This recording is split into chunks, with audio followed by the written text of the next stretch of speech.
예, 반갑습니다. 무지건강 박쌤입니다. 또 어떻게 보내셨나요? 이제 계도 기간 또 일주일도 끝났고, 이제 본격적으로 또 이렇게 또 이제 단속을 하고 이제 벌금을 매긴다고 하니까 많은 또 위축을 되는데, 또 이제 의대 교수, 지방 쪽에 계시는 의대 교수님하고 해서 이제 또 소송까지가 또 들어갔어요. 그래서 지금 뭐 학원과 그 다음에 이제 스터디룸, 그 다음에 독서실 이런 데는 지금 이제 방역 패스가 일단 정지됐다고 하는데 7일 날 이제 소송하고 뭐 들어간다고 하는 발표가 한다고 했는데 어떻게 되는지 잘 모르겠어요. 어쨌든 간에 국민 생활에 지대한 영향이 있는 건 사실이고 오늘 신문 기사에 어떤 것들이 나오냐면 끝없이 그러면 엔드리스 샷이냐 이제 벌써 이스라엘 같은 경우도 4차 되고 이탈리아는 3차 부스터 샷을 안 맞으면 벌금 그러니까 의무화시켜서 이제 벌금을 물리겠다고 하고 오스트리아 같은 나라도 이제 벌금을 물리고 있고요. 이제 좀 사태가 심각해지는 것 같아요. 근데 백신을 맞았는데 2주 이상을 못 간답니다. 2달을 못 가고 이제 뭐 항체가 소멸된다고 하는데 이거 언제까지 이래야 되느냐. 결국 이제 우리가 이런 시기에는 더욱 중요한 게 뭐냐면 개인 면역입니다. 개인 면역. 그래서 마스크 잘 쓰시고 각을 잘 하시고 그다음에 외출했다거나 들어오시면 반드시 손 깨끗이 씻으시고 그런 위생만 잘 지켜도 우리는 건강하게 생활할 수 있지 않을까 뭐 개인적인 생각을 하면서요. 이번 주에는 이제 어, 환경 호르몬의 반격이라는 책을 선정을 했어요. 뭐 여러 가지 책 중에서 이걸 했는데 환경 호르몬이라는 책도 있는데 그건 뭐 되게 오래된 책이고 90년대에 나왔던 책이고 이 책은 그나마 조금 그 이후에 나왔는데 책 제목이 조금 섬뜩하기는 해요. 섬뜩하기는 한데 그래도 이제 이 책은 2007년에 발행이 된 거예요. 2007년에 나온 책이고 책 제목에 보면 환경 호르몬으로부터 내 아이와 가족을 지키는 방법 해가지고 방법론적인 얘기들도 꽤 나와요. 그래서 이 책을 선정하게 됐습니다. 그래서 우린 또 이제 또 공부를 해보자고요. 이 책을 지은 분은 이제 린드 린드제이 린드세이 벅슨이라는 박사님인데 사비어 대학 환경생물학 연구센터 자문위원이고 뉴욕 대학 뉴콤 대학 여성연구소 개건연구원이고 뭐 어쨌든 박사님이세요. 그래서 이런 또 책을 만들었는데 제가 예전에 이 책을 가지고 공부를 하면서 많은 좀 심각성을 느꼈던 책이어서 이제 선정을 하게 됐습니다. 그래서 이 책은 총 이제 세 장으로 형성이 되어 있는데 첫 번째는 환경 호르몬이란 무엇인가 이건 앞에서도 많이 했기 때문에 간단히 언급만 하고 넘어갈 거예요. 두 번째 이제 환경 호르몬이 우리 몸에 미치는 영향. 지난주까지는 뭘 했냐면은 그래서 이제 생식기에 문제가 생겼다. 생식에 문제가 생겨서 여러 가지 큰 문제들이 발생했다라는 얘기들을 한 거고 이제 세 번째 챕터가 뭐냐면 환경 호르몬으로부터 내 가족을 지키는 방법. 그래서 이제 앞에 1, 2장 같은 경우는 그냥 쓱 넘어간다 하더라도 이게 좀 내용들이 좀 굉장히 풍부해요. 그래서 그 언급하고 이제 제가 이 책에서는 세 번째 내 가족을 지키는 방법에 포커스를 맞춰서 한번 책을 풀어볼까 생각합니다. 그래서 앞에 무슨 뭐 추천사들이 계속 있는데 저는 개인적으로 책을 살 때 추천사를 안 읽어요. 추천사를 보게 되면 그 책에 대해서 이제 편견을 갖게 되거든요. 그래서 그냥 제가 그냥 이렇게 보는 편인데 어쨌든 간에 13페이지에 여는 글 그래가지고 호르몬 누구나 호르몬의 역할은 알고 있다. 호르몬은 남성은 남성답게 만들고 여성은 여성답게 만든다. 생식세포를 만들고 임신을 지속시키고 초콜릿을 많이 먹게 하고 10대들의 턱에 여드름이 돋게 하는 등 여러 가지 변화를 불러일으키는 원인 물질이 바로 호르몬이다. 꼭 이런 것뿐이 아니고 우리가 이제 모든 게 다 작동을 하죠.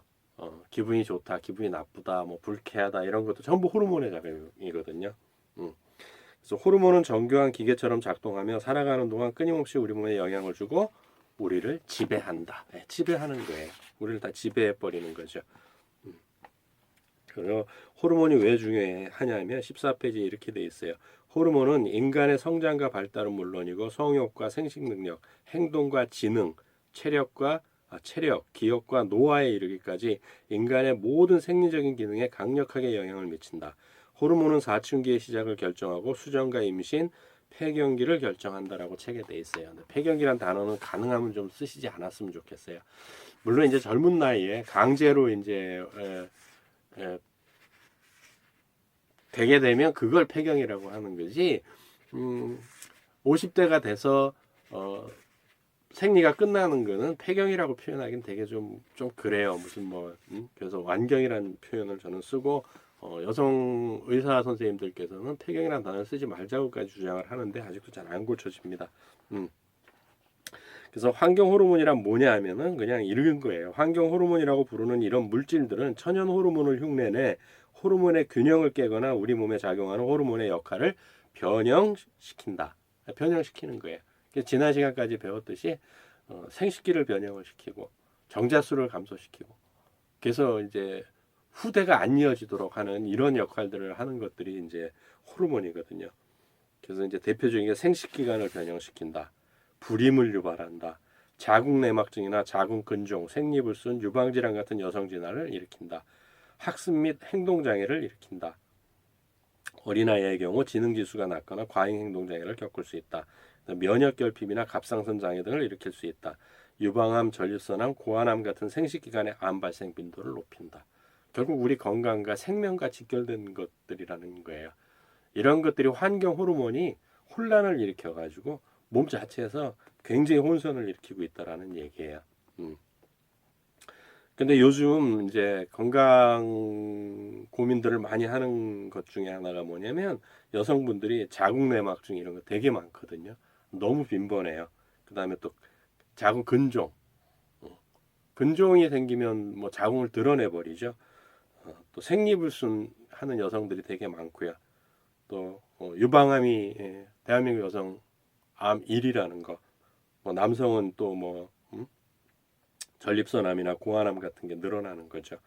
또 아이들이 저희 자랄 때는 그렇게 뭐 반에 아이 학습에 방해될 정도로 그렇게 장난기가 심한 아이들이 없었는데 요즘은 장난기 자체가 아니고 정신건강 자체가 좀 의심될 정도로 한 ADD나 ADHD 학습 장애 아들이 늘어나는 것들을 단순히 유전이다라고만 생각하기에는 너무 그 빈도수가 많다라는 거죠. 19페이지에 뭐라고 돼 있냐면 과학자들은 태아기나 유아기에 환경 호르몬에 노출된 아이들은 정상적으로 성장할 수 없다는 사실을 말하고 있다. 정상적으로 생활을 할 수가 없어요. 근데 이제 저자가 하는 얘기는 뭐냐면 인생을 살다 보면 너무나 복잡해서 맞서 싸울 용기가 나지 않는 경우가 있다. 하지만 절대로 희망을 포기해서는 안 된다. 스스로 노력하고 여러 사람이 힘을 합하면 바꿀 수 있다. 그게 우리의 삶 아닐까 생각을 하고요. 이제 1장 환경 호르몬이란 무엇인가? 그냥 한마디로 정의하면은 생명체의 전령이다. 그러니까 살아 있도록 만들어 주는 게 호르몬이라는 거죠. 근데 이제 이 저자의 얘기가 있어요. 자기 얘기들이. 근데 이제 28페이지에 뭐라고 돼 있냐면 현재 생식기관에 문제가 생겨 불임이 되거나 면역계 이상이 생겨 고생하는 사람들이 늘어나고 있다. 유방암과 자궁내막증의 발병 빈도도 높아지고 있다. 정자수가 감소하고 있는 서구 세계 남성들의 수가 늘어나고 있으며 고환암과 전립선암의 발병률도 증가하고 있다. 행동장애로 진단받는 아이들의 수도 늘어나고 있으며 지난 몇 년 사이에 우울증 치료제인 프로작을 처방받은 8살부터 18살까지의 미성년자 비율도 200%나 증가했다. 그 밖에도 여러 가지 문제들이 발생하고 있다. 이걸 한번 생각을 해보셔요. 세상이 산업화되고 부유하게 선진국으로 가다 보니까 우울증이 늘어날 수는 있어요. 그거는 뭐 사회적인 현상이고 소외감이나 이런 것들 때문에 그럴 수는 있는데 너무 급격하게 늘어난다는 사실을 한번 생각을 해보셔야 됩니다. 또 지금 여기도 있지만 8살에서 18살 사이에 프로작, 그러니까 우울증 약을 처방받는 아이들이 200%나 증가했다는 얘기예요. 이게 왜 그럴까요? 단순히 유전일까요? 유전일 수도 있겠죠. 그렇지만 단순히 유전 하나만일까 한번 생각을 해보셔야 됩니다. 그래서 이제 뭐 실험실 결과들 같은 경우도 이렇게 책에 동물들 가지고 실험한 것들을 이렇게 다 실어가지고 책에 나와 있습니다. 31페이지에 세포와 세포를 연결하는 신호 전달 방식은 동물과 식물이 갈라지기 훨씬 전에 형성되어 진화하는 동안 거의 변하지 않고 그대로 유지되어 왔다. 다시 말해서 생명체의 신호 전달계는 진화하지 않았다는 뜻이다. 이를 진화적 보존이라고 한다. 생명체는 모든 신호를 보내고 받아야만 살아갈 수 있다. 이 신호를 주고받는 게 뭐예요? 호르몬이죠. 예. 근데 여기에 혼란이 생기니까 어떻게 돼요? 모두 혼란이 와버리는 거죠. 자, 이제 호르몬을 신호 전달 물질로 활용하는 내분비계는 아주 효과적인 신호 전달 방식을 운영하고 있다. 각각의 내분비선은 중요한 신호를 전달할 한 종류의 호르몬을 소량만 방출한다. 그래서 호르몬은 한 가지 기능만을 한단 말이야. 한 가지 기능만을. 갑상선은 갑상선에 가야만 활동을 하지. 예를 들어 갑상선 호르몬 티록신이 부신해서 나올 수는 없거든요. 딱 갑상선에 가야만 그 활동을 할 수 있는 거예요. 이렇게 우리 몸의 신호체계. 요즘으로 쉽게 말씀드리면 뭐냐면 SNS 주고받으시잖아요. 카톡 주고받으시잖아요. 제가 친구한테 보냈어요. 카톡을. 그럼 친구가 답장을 하듯이 호르몬 체계가 그렇다라는 거예요. 이게 정확히 이루어져야 되는 거죠. 그러지 않으면 몸에는 혼선이 오는 거거든요. 그래서 우리 몸은 이렇게 돼 있다시피 뭐라고 되어 있냐면 신경계와 면역계와 내분비계가 서로 상호작용을 하면서 몸을 조정을 하고 있는 거예요. 그래서 천연 호르몬이라고 하는 건 일반적으로 신체가 직접 만들어내는 천연 호르몬은 수명이 짧기 때문에 혈관 속에 분비되면 고작 몇 분 정도 후에 사라지며 아무리 길다도 몇 시간을 넘기지 못한다. 호르몬의 수명은 보통 분비샘에서 나와 목표 지점까지 가는 만큼의 시간이라고 보면 된다. 일단 신호를 전달한 호르몬은 간에서 분비되는 효소가 분해한 후 체내로 방출하거나 다른 물질을 만드는 재료로 재활용한다. 자, 다른 물질 간에서 또 다른 물질로 만드는데 재활용을 하는데 이 환경 호르몬이 들어오게 되면 어떻게 돼요? 완전히 틀려지는 거죠. 완전히. 전혀 다른 물질을 가지고 전혀 다르게 활용할 수 있다라는 거예요. 내분비계는 인체의 통신제도로 할 수 있고 호르몬은 실제 내용을 담은 편지라고 할 수 있다. 통신제도가 제 기능을 다하려면 먼저 내분비선에서 정확한 내용을 적은 편지인 호르몬을 혈액 속으로 보내야 하고 이 편지를 수용체라고 하는 단백질이 전달받아야 한다. 수용체는 활짝 열려있는 주머니나 작은 자궁처럼 생겼다. 흔히 수용체는 자물쇠로 호르몬은 그 자물쇠를 여는 열쇠라고 표현한다. 호르몬이 결합 부위에 도착하면 주머니 속으로 들어가는데 이때를 호르몬과 수용체가 결합했다고 표현한다. 딱 그래서 열쇠와 자물쇠처럼 그게 딱 맞아야만이 내 몸에서 정확하게 작동을 하는 거거든요. 그런데 이 열쇠가 들어가는 입구는 똑같은데요. 전혀 다른 거라는 얘기예요. 그래서 어떻게 돼요? 정확히 작동을 못하고 오작동을 일으킨다는 얘기인 거예요. 되게 슬픈 거죠. 자, 호르몬은 유전자의 활동을 조절하여 신체 반응을 조절하고 신체 모든 부분을 통합하여 다음과 같은 일을 한다. 섭취한 음식물로 에너지를 생산하는 신진대사 반응. 대표적인 갑상선이겠죠. 생식기관의 분화와 생식. 대부분 고환난소겠죠. 그 다음에 정신작용. 왜? 시상하부에서 만들어내니까. 그 다음에 생장과 유지도 호르몬이 하는 거고요. 성장 호르몬 있죠. 태아기 때의 모든 생장 과정에는 전부 호르몬이 난자와 정자가 만나서 세포 분열이 일어났을 때 모든 포유류는 전부 다 여성으로 정착이 된다 그랬죠.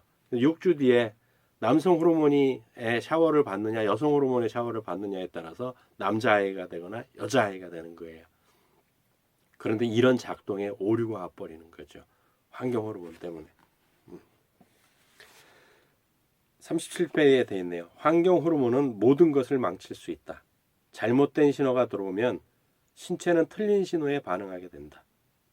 다시 말해서 인공적인 신호가 잘못된 반응을 이끌어낼 가능성이 있다는 뜻이다.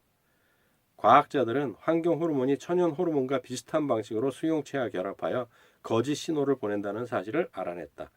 환경 호르몬의 거짓된 신호는 정상적인 세포의 기능과 성장을 저해한다라고 되어 있습니다. 과학자들이 밝혀낸 얘기인 거죠. 결국은 잘못된 신호를 받고 몸은 그 신호가 정상적인 걸로 인지를 하고 세포를 생성하고 대사를 일으키는 거예요. 그러니까 건강해질 수 없는 거죠. 이래서 환경 호르몬이 굉장히 무서운 거거든요. 그래서 환경 호르몬의 정의가 39페이지에 되어 있는데, 환경 호르몬이란 신체 외부에서 들어와 인간이나 동물, 그 중에서도 특히 태아의 신체 기능의 기능이나 생장을 방해하여 심각한 건강상의 문제를 일으키는 화학물질이나 화학물질 혼합물을 말한다. 네, 대부분 석유계 화학물질에서 나온다는 거죠. 슬픈 거죠. 그래서 지금은 살기가 되게 좋아졌는지 모르겠지만 요즘 태어난 아이들은 되게 불행한 거예요.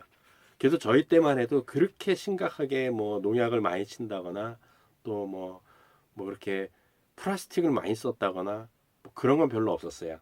제가 1960년대생이니까 저희 어릴 때도 이제 뭐 플라스틱 바가지 뭐 이런 게 조금 있고 뭐 세숫대야 고무다라이 뭐 그 정도였지, 지금처럼 막 식품에 그렇게 막 화학 첨가물이 들어가거나 하던 시기는 아니었거든요. 외부 호르몬 전령 2장은 이렇게 돼 있어가지고 이제 뭐냐면은 45페이지에 에스트로겐과 똑같은 작용하는 DES는 그 예전에 입덧이나 유산을 방지한다 그래서 임산부들한테 굉장히 많이 처방됐다는 얘기했잖아요. 근데 그것이 이제 그거를 복용한 산모들이 낳은 아이들은 어떤 현상이 일어났느냐? 팔다리가 없게 태어난 거죠. DES는 어머니의 자궁을 통해 나의 세포에게 아주 무서운 신호를 전달했다. 이 저자가 겪은 얘기예요. 이 저자가. 그 때문에 한참 발달하고 있던 나의 생식기관은 문제를 일으켜 결국 아이를 갖지 못하게 되었다. 40대에 발병한 유방암도 어쩌면 DES 때문일지도 모른다. DES가 유일한 용의자라면 더 이상 먹지 않으면 그뿐이다. 하지만 문제는 화학물질 하나 때문에 발생하는 문제가 아니라는 데 있다. 네, 심각한 거죠. 심각해요. 진짜 심각해요.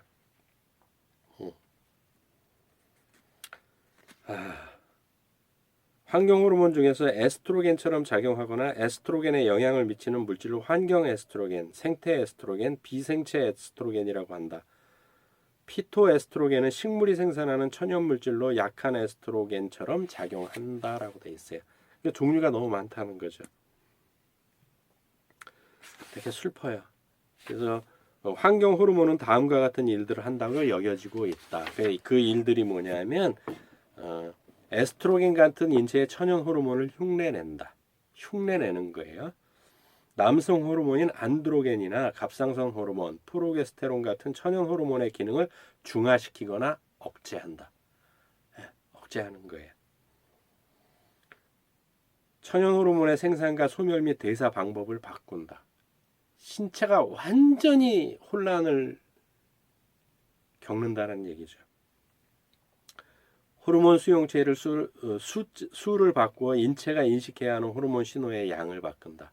그러니까 적게 필요한데도 더 많은 양을 필요하도록 인체가 느끼도록 만든다는 거죠. 그러니까 밥을 조금 먹어도 되는데 더 먹게 만들어 버리는 거예요. 호르몬 같은 여러 천연 물질의 분비를 자극하여 우리 몸의 호르몬 균형을 깨트린다. 호르몬 균형이 깨지니까 어떤 현상이 일어나요? 여러 가지 문제들이 생기는 거죠. 감정 기복도 심해지는 거고 뭐 이루 말할 수 없는 현상들이 일어나고 있는 현실인 거죠. 그래서 그러면 환경 호르몬의 정체는 뭐냐라는 거예요. 환경 호르몬. 화석 연료에서 얻은 부산물과 건축용 블록, 살충제, 세제, 플라스틱 등 현대인들이 일상생활을 하는 동안 많이 사용하는 물건 속에 인체로 흡수돼 내분비계를 교란시키는 인공화학 물질들이 들어있다. 네. 우리 일상생활 속에 지금 저도 목에 걸고 있는 게 마이크도 걸려있고 또 이것도 걸려있고 블루투스도 걸려있고 안경도 쓰고 있고 옷도 입고 있고 뒤에 있는 이 책꽂이도 그렇고 책들도 그렇고 이게 다 화석연료에서 나온 재료들이라는 거죠. 2차 세계대전 이후 미국에서 만들어진 인공화학 물질의 수는 8만 7천 종류가 넘는다. 지금도 계속 새로운 물질이 만들어지고 있으며 그 비율은 1년에 약 2천 개 정도라고 추산되고 있다. 1년마다 2천 개씩이 추가된다는 얘기예요. 이 책이 2007년에 나왔다 그랬잖아요. 그럼 벌써 이것도 또 15년 정도가 지났는데 어마무시한 숫자가 또 늘어났다라는 얘기죠. 또 이제 우리가 생활하고 있는 것 중에서 독소 물질 함유 비율을 보게 되면 62.9%가 공기에 유독물질 독소가 함유되어 있답니다. 공기. 근데 인간이 가장 많이 흡입하는 게 뭐냐면 공기거든요. 산소, 우리 살기에서 호흡하는 거. 그 다음에 10.3%가 물이에요. 또 10.4%가 지하에 있고요. 16.4%가 쓰레기 매립지나 쓰레기 처리장에서 독소 물질이 함유되어 있답니다. 근데 결국 이런 것들이 전부 또 어디로 포함되겠어요? 공기, 우리 호흡으로 다 들어오는 거죠. 그래서 정말 현대인들이 건강할 수 없는 환경 속에 살고 있는 거죠. 거기다가 또 이제 온도는 올라가서 막 쓰나미라든지 뭐 폭설, 폭우 할 것 없이 너무 혼란스러운 상황이 되는 거죠. 3만 년 전이나 지금이나 우리 인체는 변한 게 거짓없는데. 51페이지에 1세기 전만 해도 이런 환경 독소 물질은 존재하지 않았다. 100년 전만 해도 별로 없었다는 얘기죠. 하지만 지금은 살아있는 사람이라면 누구나 지방세포에서 적어도 몇십 개 내지 몇백 개가 되는 화학물질을, 그것도 아주 많은 양의 화학물질을 찾아낼 수 있다. 저도 예외는 아니에요. 머리카락에도 엄청 많을걸요 아마. 사람들의 몸속에 들어있는 화학물질의 양은 연구마다 다른 결과를 나타내지만 전혀 들어있지 않다고 보고한 연구 결과는 한 건도 없었다. 한 건도 없었답니다. 자, 그러면 환경 호르몬에는 어떤 물질이 들어있을까요? 다음과 같은 물질에 환경 호르몬이 들어있는 물질들은 뭘까요? 살충제, 살충제는 제초제하고 살균제, 살충제 뭐 이런 거 다 포함되는 거고요. 플라스틱, 가소제, 가소제라고 하는 거는 푸탈레이트계인데 플라스틱을 부드럽게 만드는 거죠. 의약품, 우리가 나으려고 먹는 의약품에 들어있다는 얘기예요. 의약품, 피임약, 호르몬 대체약품, 불임치료약, 그리고 미국 내의 거의 모든 비육장에서 사용되는 비육장, 고기를 기르는 곳, DES와 비슷한 합성 에스트로겐 제제 속에도 환경 호르몬이 들어있다. 또 잔류성 유기오염 물질들, 세제, 계면활성제예요. 이런 거에 다 들어있다라는 얘기예요. 우리 생활에서 벗어날 수 없는 거죠. 우리는 환경 호르몬에. 그래서 현대인들이 아픈 거예요. 이유 없이 아프잖아요. 특별하게 어디 내가 질병에 걸린 게 아닌데 이유 없이 아프잖아요. 아이들도 이유 없이 아프고요.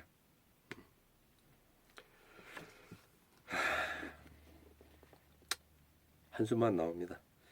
56페이지에는 환경 호르몬은 가장 완벽한 영양분이라고 알려져 있는 모유까지 오염시킬 수 있다. 모유는 아이들에게 가장 좋은 음식임이 분명하지만 모유 속에 들어있는 오염 물질의 양은 식료품 가게에서 팔고 있는 우유보다도 훨씬 많다는 연구 결과도 나왔다. 그렇다고 우유를 먹여야 되느냐? 그건 아니에요. 제 개인적인 생각으로. 왜냐하면 소들이 먹는 사료에도 어마무시한 양의 환경 호르몬이 들어가거든요. 그러니까 엄마들이 먹거리를 앞으로 가임 가능성이 있는 여성들은 정말 먹거리에서부터 신경을 써야 된다는 이유가 거기 있는 거예요. 그래서 현대병은 뭐 바이러스 이런 것도 다 뭐 코로나 이런 거 다 문제긴 하지만 C19 이런 것도 다 문제이긴 하지만 결국은 내가 먹는 거 이거를 좀 선정해서 드실 필요가 있다라는 얘기를 드리고 싶어요. 진심이거든요. 천연 호르몬과 환경 호르몬의 그럼 차이점은 뭐냐? 천연 호르몬은 수명도 짧고 우리 몸에 머무는 시간도 특별한 임무를 띠고 있는 한때뿐이다. 그게 이제 지나면 아무 다 사라져 버리는 거예요. 천연 호르몬은 체내 조직에 쌓이지 않고 임무를 마치면 분해되거나 몸 밖으로 배출된다. 근데 환경 호르몬은요. 그대로 형태를 유지한 채 유기체 안에 머물면서 조직 속에 쌓여간다. 안 없어져요. 이런 물질들은 대부분 물에 쉽게 녹지 않는 지용성 물질들이다. 물에 녹지 않는다는 말은 쉽게 몸 밖으로 배출되지 않고 지방세포에 자리 잡고 앉아 수년 혹은 수십 년 동안 체내에 머문다는 뜻이다. 이게 가장 큰 차이점이라는 거죠. 천연 호르몬은 다 쓰고 나면 빠져나가요. 근데 환경 호르몬은 그렇지 않아요. 계속 지방에 쌓이는 거예요. 그러니까 많이 먹어서 살이 찌는 경우도 있지만 그것보다는 이런 것들이 계속 쌓이니까 세포 안에 이런 것들을 독소를 둘 수가 없으니까 이 독소 저장 창고로 지방을 늘리는 거예요. 지방. 그게 얼마나 슬픈 일인지 아시죠? 그래서 이 동물학에서도 이거를 독극물학에서도 이런 것들을 지금 연구하고 있어요. 호르몬도 지금 환경 호르몬 같은 독극물로 취급을 하거든요. 64페이지에 물과 공기, 토양 속에 들어있는 화학 물질의 양이 아주 적더라도 먹이 사슬의 꼭대기를 차지하고 있는 동물들의 몸속에 들어있는 화학 물질의 양은 엄청나서 행동이나 생식기관의 문제를 일으키거나 면역력을 떨어뜨려 종 전체를 위험에 빠뜨릴 수 있다. 지난 시간까지 3주 동안 우리가 공부한 것처럼 지난 동영상에도 나왔지만 우리 생식에도 문제가 생긴 거죠. 결국 종이 단종된다는 거예요. 그래서 미국의 어느 박사가 지은 책인데 저도 그 책 제목만 봤지 이제 읽어보진 않았는데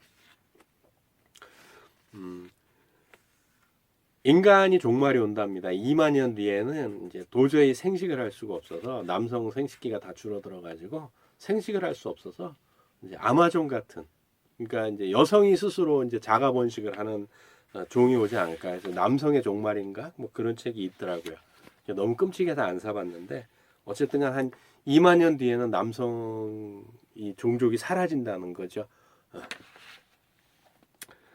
3장에서는 이제 에스트로겐에 관한 모든 것 해가지고 이제 에스트로겐에 대해서 쭉 나와 있는데 이제 굉장히 에스트로겐 중요하잖아요.